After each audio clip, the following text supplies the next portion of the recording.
Young people are often ignored. It's so important to listen to the youth because we are the ones who are not only going to be living with the effects of climate change, we are going to be the next policymakers, the next politicians, and we are going to be the ones bringing the change into that new era.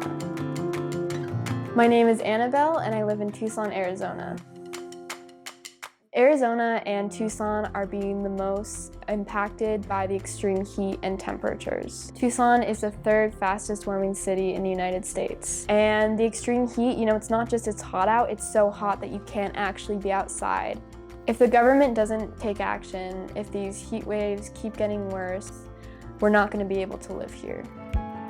The IRA, or the Inflation Reduction Act, is the most comprehensive and substantial piece of climate legislation in this country.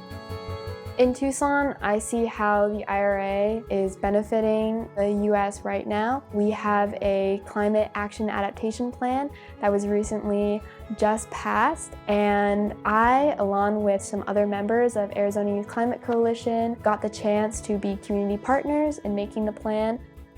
The money that comes from the IRA is going to be used to implement this plan, and this can happen anywhere in America, anywhere where the government is just a little willing to push forth on that climate legislation. They can get that federal money to actually fund those changes and make them happen, not in 10 years, not in 20 years, but right now.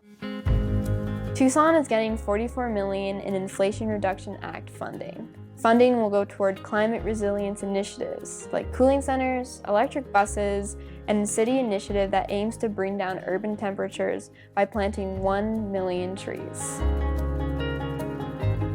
The Inflation Reduction Act is investing in our futures. I know I certainly want a future. I want to travel, I want to have a career, I want to have a family someday, and if we don't act on climate change, we don't get that future.